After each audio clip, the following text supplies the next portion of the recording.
न्याय क्रांती न्यूज, अन्यायाविरुद्ध आवाज। नमस्कार, आपण पाहत आहात न्याय क्रांती न्यूज।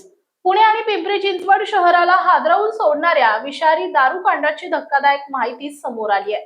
गेल्या 2 दिवसांमध्ये विषारी दारूच्या सेवनामुळे मृत्यू झालेल्या नागरिकांची संख्या आता 15 वर पोहोचली असून फुगेवाडी, दापोडी आणि हडपसर मधील काळेपडळ परिसरामध्ये या दुर्दैवी घटना घडल्या।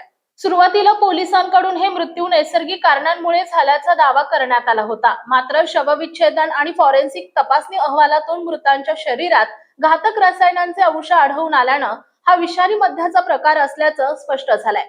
तपासादरम्यान मुंबईतून तब्बल 215 लिटर मिथेनॉल हे घातक रसायन पुण्यात आणून ते ताडी आणि गावठी दारूमध्ये मिसळल्याचा धक्कादायक प्रकार उघडकीस आलाय। या प्रकरणातील मुख्य आरोपी योगेश वानखेडे, कर्नेल सिंग विरका आणि इतर संबंधित आरोपींना पोलिसांनी अटक केली असून त्यांच्यावर सदोष मनुष्यवधासह गंभीर गुन्हे दाखल करण्यात आले। दरम्यान या प्रकरणात हलगर्जीपणा केल्याचा ठपका ठेवत हडपसर आणि पिंपरी चिंचवड ठाण्यातील 6 पोलीस अधिकारी आणि कर्मचाऱ्यांना निलंबित करण्यात आले। या कारवाईमुळे पोलीस दलात मोठी खळबळ उडाली आहे। घटनेनंतर आमदार रोहित पवार यांनी काळेपडळ परिसराला भेट देत अवैध मद्य विक्रीच्या अड्ड्यांवर धडक कारवाई केली आहे आणि प्रशासनाच्या कार्यपद्धतीवर तीव्र नाराजी व्यक्त केली। वैद्यकीय तज्ञांच्या मते मिथेनॉल हे अत्यंत विषारी औद्योगिक रसायन आहे। त्याच्या सेवनामुळे दृष्टी जाणं, मूत्रपिंड आणि यकृत निकामी होणं तसंच मृत्यू ओढवू शकतो।